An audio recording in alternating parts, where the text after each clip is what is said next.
Hey y'all, hi. So a makeup video today. I already have on a little bit of brow product and a primer, which is this Jillian Dempsey Mixturizer. It's like a really moisturizing skincare primer. But then all of the other makeup that one might apply to one's face, I have laid out here in the usual order. So this is the order in which most people usually go, and like the order of events that I learned when I started watching makeup videos on YouTube in the mid-20-teens. First, eye makeup. Often people apply their eye makeup first in case there's any fallout, in case it needs to be cleaned up around the edges. So that's traditionally, I believe, the first step. Next, color correctors. I have a green color corrector and an under eye like dark circle concealer. Next, foundation. So in my case, I have a couple of skin tints to choose between because I'm not really doing like full coverage foundation these days. But whatever it is, that's like the base product that goes all over the face. That's usually the next step.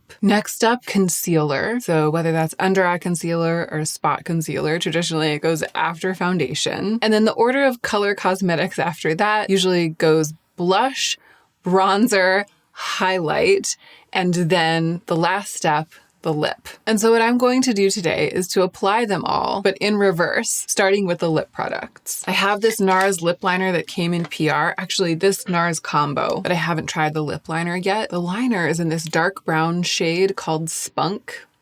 Amazing. And then the Afterglow Lip Shine is in this really lovely neutral brown color that just kind of applies clear, but I'm thinking with the addition of the lip liner, it'll be a little bit more impactful, a little bit more dramatic. I don't want the lip color or the lip liner to be too dark, too vampy on me, so I'm using this little lip brush to buff it into the skin of my lips. I kind of try to use it as a stain, but a stain that is also lining the lips. So really filling in the vermilion border, that no man's land between the lips and the face. But the formula, it's a little bit slippery. It doesn't have the grippiness of most lip liners. It's almost as if a gel formula and a lip liner is starting to trend across a bunch of brands. It's like buffing away. I'm having to go in and tinker with the line, and I'm not totally sure how well it's going to stay, especially when I apply the gloss on top of it. Yeah, it's weird. They're not playing that well together. And the gloss is a little bit oily. It's kind of pushing the lip liner out of the way, emulsifying it, sort of wiping it off the lips. But I've ended up with something in a color that I really like, that looks really natural, and I just don't know how sturdy it's going to be. It just doesn't feel like I've applied it for the long term. It feels like sort of a quick application of a tinted gloss. So that's just a brief review of those products in passing because they're new to me and they're new to us here on this channel. Getting back to the point of the video, the feeling of having just the finished lip on and nothing else. It's interesting. I tend to get to the end of my makeup and then downplay the lip because I fear it's going to be too much on top of everything else. In this case, I can kind of tinker with everything else to make sure that it doesn't compete with or overshadow the impact of the lip, and I like that. Moving on to highlight. Both of these products are very highlighting and they can go over or under makeup. I'm going to use them both. So Auric Glow Lust in the shade Morganite is really lovely because it's like a pale neutral shade and it has a little bit of coverage. It's almost like a concealer that's extremely highlighting. It also is a bit lotiony and blends into the skin. It's kind of like a primer. It's a little bit blurring at the same time. So it's funny because at this stage in my makeup routine, I'm usually using green color corrector to counteract the redness on my face. But funnily enough, I feel like this, with its little bit of coverage and with its very pale color, has gone a long way to counteract the redness on my face. I felt like green color corrector at this stage is the thing that I would miss the most. Doing things out of order, I feel very hopeful now that I'll be able to kind of take care of my redness with the other products without the crutch of the green color corrector. I also feel like because it has that sheerness and that really good color match, I could kind of put it all over my face. I wouldn't put the Ciel product all over my face because it's this really almost like opaque white gold color, but it's extremely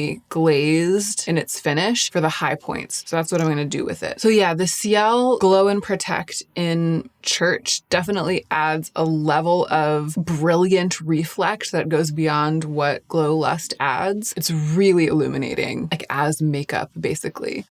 It's funny, knowing that this is essentially an underpainting, I feel emboldened to use more of those highlighting products because I know that I can kind of soften the bananas, like Tin Man quality of them later. And I like that feeling. So far, so good, frankly. I mean, I don't want to just look like this for the day, but so far, so good. Now it's going to get potentially a little bit dicey. This is where I feel it gets interesting. This product is new to me. I've given into a lot of pressure from you in the comments. No, really, I asked your opinions and you all came through with essentially an informal poll. This was the most recommended bronzer to me. Looking for something that's like really pale, a bit rosy, but is a true bronzer. And you know, I like something a little luxe. This is the Gucci bronzer in the lightest shade 01. I haven't even touched this yet. It's a bronzer. It's pigmented. Oh, but I see. So it blends out. It blends out to something maybe like easier to work with. Not too scary. So yes, we're putting a powder on top of creams, but those creams, they really set down. They're kind of priming, but you know, my skin is still a little tacky. It could all go wrong right now. So I'm going to go slowly with this. And instead of using the brush, there's like a little brush in here. It's so cute, but I'm not going to use that. I'm going to use this big fluffy brush. I'm going to tap it off. Oh my gosh, it's a lot, y'all. It's like powder everywhere. Wow, it's getting everywhere. And I think there's barely any left on the brush. This is a really old Tom Ford bronzer brush. It's like losing bristles. I wish I had my refer one here, but I didn't bring it over here. Okay, so I'm only putting it on one half of my face so that we can see the difference. It's pretty scary. With the powder starting to kind of diffuse over the face, it's not really sticking. It's okay. And then halfway through applying it, I remembered that I hadn't used any base product yet. Like I haven't used any concealer or foundation or anything like that yet. So again, there's going to be room to make sure that it all comes together, backpedal if it feels overboard. Again, I like remembered that this is sort of an underpainting. And then I was able to use a bit stronger of a hand, but I still feel like it didn't end up being too much. So it's on this side, including my neck. You know, my skin is looking kind of blotchy because I've got some scars here that aren't concealed or anything. The sculpting effect is there. The way that it's blending with the highlight is nice. And my neck on this side is looking closer to the color of my face. Really, it's pretty subtle. Maybe it's because I was scared and I was tapping the brush off. I'm gonna like go a little bit harder because again, I'm gonna be putting products on top of this. So it has to have the strength to show through. I'm gonna go a little bit harder on this side and then we'll check in. Yeah, there we go. Okay, now we can really see it. I think I was either tapping the brush off too much with the first round, or maybe the product took a minute to break in. Maybe there was like some sort of sealant on the surface and it took a while for the powder to really start releasing, but now you can really see it. Color is lovely. It has toned down the highlight, right? I'm still glowy, but I'm no longer the Tin Man. It's really become one with the skin. My forehead looks very healthy. And this is sort of what I was hoping would happen is starting to happen, which is that there are large areas of my skin that I feel like are done, that I don't want to cover. Like I don't want to put foundation on my forehead. Like this is a great color for my forehead, for my bronzed and glowy forehead to be. And same with my cheek and same with my nose. Like many of the parts of my face I feel like are done now. Whereas if I had gone in with an all over color corrector and then an all over skin tint, all of this makeup would be sitting on top of that product underneath and it would sort of like double or even triple the amount of makeup on my skin in order to get this color on my cheek and on my forehead. I'm gonna get the other side caught up. All right, so sweeping this all over the face, even using the edge of the brush to put it on my eyelids, right? To kind of warm up my eyelids with it. It's an interesting effect. I did not think that I would be looking like this here on this day at any moment in time. I think I ended up using a lot more bronzer than I expected to use, and it's because I like the bronzer. I like the color a lot more than I expected. You all did not steer me wrong. This is like my dream bronzer. If anything, the pigment level is a little bit intimidating, right?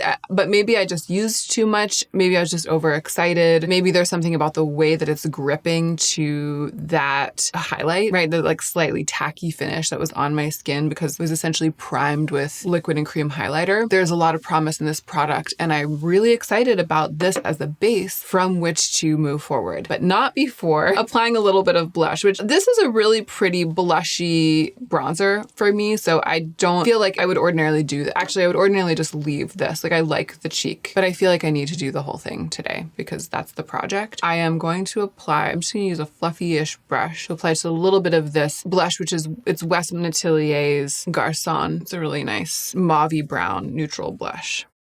Okay, there was more on the brush than I expected. I liked it better without that. I don't really like the way that it's taking to this part of my face with the highlight underneath. Let me use the bronzer brush to like blend it into the bronzer a little. But also, you know, I was putting a cream on top of a powder. In order to do this project in this way, that is part of it. The bronzer brush has left little bristles all over my face and it's making me bananas. This is its last rodeo, I fear. Time to retire. Oh yeah, look at that, right in the eye. It's interesting though. So on camera, it's hitting funny. There's so much light, but close up, my skin on my cheeks looks good. It looks so natural. It looks like on my cheeks and my forehead and my eyes, my nose, it looks like I've discovered the dream foundation, like the dream concealer, and then put it on and then put on my Color Cosmetics because my skin itself looks so good. But that's because there's no foundation or concealer on my skin because there's nothing to conceal there really. Now, where I have stuff I need to conceal, like the scars on the side, there my skin does not look good, right? It looks blotchy, but the places on my skin where I feel like I don't need to cover it up, I don't need to use a concealer there. It's just that concealer and foundation always migrate there when I'm applying it as my first step. But then my skin ends up looking really blanked out and not dimensional, and then I have to layer on more products to bring back dimension. My skin looks better than it ever does there on my cheeks because all that's on it is highlight, blush, and bronzer, and it's all really integrated with my skin. So I'm feeling extremely gung-ho about this. This is the moment I've been looking forward to because I don't know, I'm curious how this is gonna go. Spot concealer. What is it gonna look like if I just spot conceal from here? By the way, look what I have. A new Soft Matte Complete Concealer in the shade Chantilly, probably my most used makeup product of all time. And I've been using the same pot of it for years. Like, I've been on YouTube for 8 years. I feel like I might have repurchased this product one time publicly, like one time. Like I had a pot of it when I started my no buy year in 2018, ran out and repurchased it one time. I have been using it for so long and I used it every day. It's just a little bit goes such a long way. Anyway, I have this new one now. I'm going to use it just to spot conceal. This brush is too big for the like little level of spot concealing that I want to do. I need another brush. I really like this brush for concealer. It's a Sigma Soft Angled Concealer, the F72, but what was happening was because it's bigger, you can use it for cream concealer under the eyes and also larger areas. I was giving into the temptation to spread my spot concealer over a larger surface area because I had that brush. So I went and got the Refer 03, which is a really little pencil brush because I want to know what it will look like if I only cover just the spots. You know what I mean? Okay, I covered what I would usually cover with the spot concealer, which are like the scars and spots, the redness around my nose. And it's interesting now, my complexion looks much more cleaned up, but I still feel like a bit self-conscious, and it's just because there's so much color cosmetics and illumination on my face. I just feel really made up. I didn't have to go this hard with the highlight and the bronzer and the blush, actually. I think I could have used a quarter the amount of all of those products and still executed this experiment, this brief. I did that partly because I'm on camera and I always get carried away. And I'm just like, if I'm doing this, I might as well do it. And then I end up really made up, which actually isn't that bad for camera. But I don't know. I'm looking at myself again in the mirror under the lights in the monitor and it looks really intense. In person though, it's pretty wearable. Like it's actually pretty wearable, especially out and about in the world. This is the thing, the moment that I've been waiting for. I feel like I can now use foundation or skin tint just to temper this a little bit, and I'll only need the barest amount. And I'm going to use the Lisa Eldridge. I know everyone wants to know what I think about this Merit, the uniform, which I bought. I've used it once, and what I know about it is that the finish is really beautiful, quite glowy. And so I fear that if I put it only in some areas on my face, then the finish of my skin in that part of my face will look really different than the finish in the rest. I feel like this is really meant to go all over the face as a base layer, so it's not actually a good candidate for this experiment. But the Lisa Eldridge Seamless Enhancing Skin Tint is really nice and matte and soft, and I know that I can manipulate it to just kind of help me out here. So I'm going to put a little bit of it on the back of my hand. This shade is also really great for me, that pale olive, which will help with the fact that I didn't use any green color corrector. I'm using my Refer LC03. I'm nervous about this step, y'all. I'm just going to get a really light, even application on the brush. Okay, so I'm just tapping this mostly like underneath my eyes and the inner parts of my cheeks where I felt like it was extremely glowy and extremely bronzy and blushy. Over my cheeks a little bit to dampen that shine, and on the sides of the face, just kind of blend the spot concealed areas in with everything else, and a little bit on my forehead. I feel like that wasn't that much skin tint, but I feel like a little bit went a really long way because there wasn't really anything to cover. I thought that it wasn't gonna be enough, and I actually feel like it was a little bit too much. My skin is looking really seamless now and almost too made up, whereas I kind of liked the raw look before. So it's just notes for the future. If I do something like this in the future, this is my first crack at it. I might need a little bit on my chin. My chin's just looking a little bit metallic from the highlight, kind of under. Wow, I felt like that was gonna be the most necessary step. That's made it look much more normal. Dampening the gloss like right in this area under my eyes a little bit. I thought that was gonna be the most necessary step, the step that pulled it all together. And in a way it was, but it's also the step that disappointed me the most because that was like the application of a full face of makeup. You know what I mean? Like that's the moment that I just like put on the makeup. What I wish I had done, I felt like I had to use more skin tint because I had gone overboard with the highlight and blush and bronzer. I wish I had scaled it back. If I do this again, I'll use way less highlight, way less bronzer and blush, and then see how little skin tint I can get away with. Maybe just the spot concealing will be enough. Here's what's really interesting, okay? The next step is color corrector. What would I do with it, right? Like maybe if I was using a foundation that was not green enough for me, like if I was using a different base that wasn't olive, anything other than Lise Eldridge, maybe I would mix the green with it during that step. I guess I could put a little bit of this NARS Night Swim Light Reflecting Under Eye just for kicks because it's the point of this video. I'm going to do it. I'm going to put like a color corrector on top of all of this makeup. It's an under eye concealer, but my under eyes look fine. However, if I had super dark circles at this stage, maybe they wouldn't because I hadn't put anything under there really. Let's just see. Okay, I actually love that. I really like this under eye brightening product. It helped with the bronzer and blush having been over applied and having like crept too close to my eyes. Yeah, applying that eye brightening product after everything else, I'm into it. I love that. I love almost everything about this more than doing it in the other order. And we've basically arrived at the end except for eye makeup. I'm supposed to be making eye contact with the camera. I'm having a hard time not looking like in the monitor while I talk because the monitor is where I can like see what you are seeing. I'm just really interested. I'm really interested in this process. I'm really interested in what has just happened. And I can't decide if I like it or not. I can't decide if it looks more natural or less than what I usually do, if I look more made up or less. I feel like my skin looks more itself, like there's less heavy product on the skin. So I don't have a lot of intense eyeshadow to put on, just this glossy lid tint, which I've worn in the past couple videos. It's Jillian Dempsey. It's just the shade Dew. It's like a sheer lid tinting shade, basically an eye gloss. I now have 3 products on my lids, the Ciel Illuminator, the bronzer, and this lid tint. And the lid tint might kind of emulsify and mix it all together. It would be fine if that happened. And then the Kulfi mascara, which I think I've forgotten to mention. I'm really into this mascara right now. I'm gonna wipe it off though. I don't want a lot today, but I think I forgot to mention it's a tubing mascara. That's the reason Elle recommended it to me, is that it's great. It's a tubing mascara that doesn't have any of the drawbacks. I hate a tubing mascara usually, but I love this, and it is really, really great that it's so easy to take off at the end of the day without all of the weirdness of a tubing mascara. Okay, I'm trying to apply it lightly and sort of failing. It kind of wants to go big, but it does end up somehow giving this like didn't try too hard, cool girl, glossy look finishing lash. I don't know. I'm really getting my life with the Kulfi mascara. It's like revived my interest in mascara. And now I have the finished look. Here's what I have to say. Not everything that I used today held up its end of the bargain,